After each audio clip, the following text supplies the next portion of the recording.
pa rin nagre-report si Bobby, sabi ni Bautista. Malamang, ine-enjoy pa rin niya yung bakasyon niya. Sinasagad niya. Alam ko, iniisip mo siya, kaya ako na yung nagtanong. Teka lang, ano ba ginagawa natin dito? Pinagtanong ko dun sa informant ko, madalas daw pumupunta yung suspect dito. Baka may dinadalaw dyan sa building na yan. Hanep, ha? Lumalab life. Paano ba, Bok? Ano ba yung style ng atake natin ngayon? Pagkalabas ba niya, susugurin ba natin kaagad? Or may mas maganda akong ideya? Gusto mo, ako na lang yung bababa. Antay ka na lang dito sa sasakyan. Susugurin ko siya. Tapos, kapag kami nagkalabanan, sigurado ko, wala yung palag sa akin. Obserbahan lang muna natin. Sundan kung pwede. Pero ang importante, malaman natin kung sino ang amo niya. Tama ka. Actually, ganun din yung yung idea ko eh. Same wavelength talaga tayo. Sino yan? Si Bobby? Hindi. Si Corporal Matibag. Nagtatanong kung kailan daw next assignment nila ni Vince.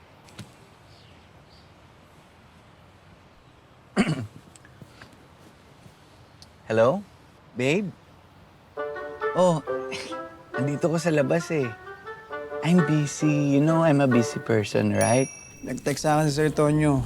Standby lang daw muna tayo. Tagal na nating tambay. Sana naman bigyan niyo na tayo ng assignment. Ayaw mo ba nun? Tol, ang sarap-sarap kaya tumambay. Teka, bakit? Ang init ng ulo mo. Tol, alam ko na to. Nag-away kayo ni Faye, no? Hindi, pre, no? Hindi kami nag-aaway. Kaaway niya yung mami niya, pati yung kuya niya. Bakit daw? Pre, ano? Ayaw nila sa akin eh. Problema nga yun, Tol. Ay, ano ba reason ba't ayaw nila sa'yo? Pre, ano pa ba? Eh, siyempre yung background ko. Paano dating snatcher, tambay. Tapos, di pa nakagraduate. Alam ko na. May solusyon ako para dyan. Tuloy mo. Tuloy mo yung pagpupulis mo. Pre, di nga ako nakagraduate. Paano ako magpupulis? Alam ko, Tol. May exam para dyan. Para makakuha ka ng diploma kahit di ka nakapagtapos ng pag-aaral. Or pwede tayo magpatulong kay Sir Tonyo. Kung seryoso ka na talaga magbago para kay Faye. Oo naman, pre. Sige, pre. Tanong mo naman, oh. Ayaw ko na maging tambay. Sige, Tol. Promise, tol. Gagalingan ko. Baka nga mas maging mataas baranggo ko sa'yo, eh. Ulul! O sige, tawagan ko yung kaibigan ko. Tapos tanong ko yung requirements. Sige, pre. Naka lang ha. PO1 Vince De Leon. Bagay, ah. Pasensya na, inabala ko pa kayo. Hindi ko na kasi talaga alam gagawin ko eh. Huwag kang mag-alala, Sergeant Enriquez. Tutulong kaming hanapin yung lola mo. Ano, Bobby? Nawawala yung lola mo? Ang pabayang apo mo naman. Ali. Tama naman yung sinabi ni Lieutenant Samson eh. Kasalanan ko rin kung bakit nangyari yun. Napansin ko na si Lola na may kakaibang nangyayari sa kanya pero hindi ko ginawa ng paraan. Lieutenant Paloma, okay lang ba kung isabay niyo na sa pagpapatrol niyo yung paghahanap kay Lola? Hindi na kasi namin talaga alam kung saan siya hahanapin eh. Sige, Bobby. Tutulong kami.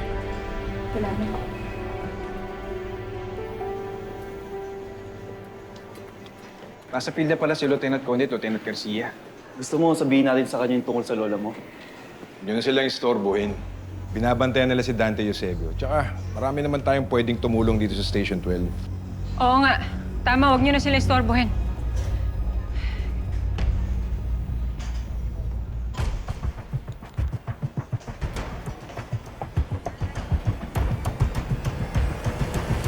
Sige na, baba mo na yung phone. Ikaw muna. Ikaw na. Sige. Sabay tayo, bilang ako ah. 1, 2, 3. Hindi mo pa binababa eh. Sabi mo, bababa mo na. Sige na. Galit na si Tonyo. Sama na yung tingin. Sino makausap mo? Wala. Imagination ko lang. Malay mo, baka sakali. Tigilan mo na nga yan. Mamaya malusutan tayo ni Dante. Oh, sige, bye-bye. Practice lang. Hirap pala talaga magka-love life, no? Kita mo to si Dante. Matitimbog dahil sa love life. Grabe, papahama ka talaga ng love life. Ayun na yung sasakyan, no?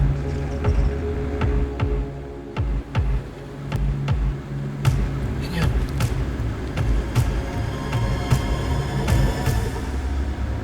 Yan si Dante.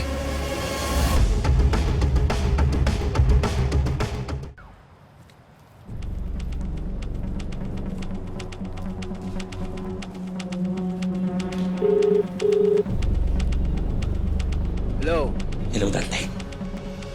Alam mo ba kilala ka na dito sa Station 12? Paano kilala? Alam na nila yung buong pangalan mo at kung saan ka nakatira. At sa mga oras na to, posibleng may mga pulis na kabantay sa'yo. Anong gagawin ko? Relax ka lang muna. Paano mag-relax? Inaalam ko pa kung anong plano nila. Paano kung patayin ako ng mga kasama mong pulis? Saan ba sila nakapwesto? Sa ngayon, hindi ko pa alam. Pero magmasid-masid ka dyan sa paligid mo.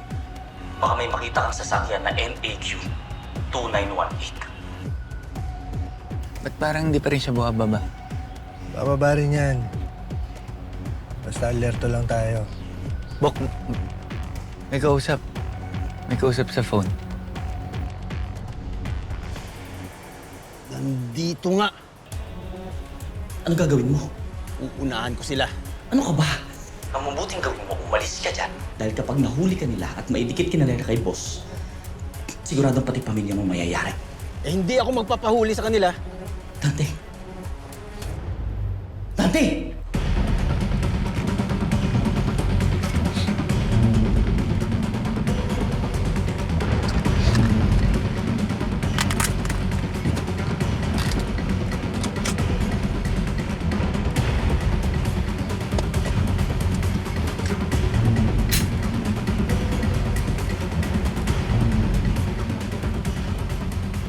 Bok, pababa na siya, Bok.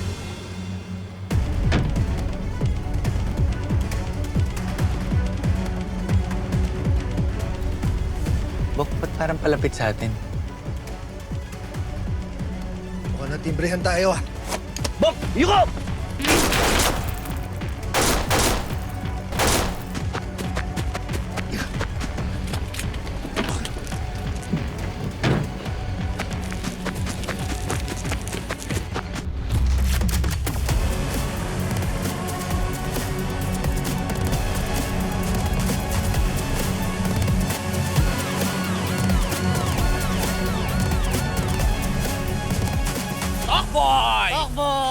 Huli ka! Tignan nyo to. Kapitan na isang to ah. Bakit nasa ito? Alam mo naman trabaho ko eh. Iisip ka pa ng kung ano-ano. Ikaw ba si Vince? Ba't wala niyo? Layuan mo si Pei Guerrero. I just talked to your sister. And? May bumugbog daw kay Vince. It was you, right? Baba mo yung baril mo! Dante, bitawan mo yung baril mo! Papi, uwi na tayo. Wala naman akong sakit. Ano po bang lagay ni Lola? It's possible that she has dementia. Dementia po? Takbo, saan ka tatakbo?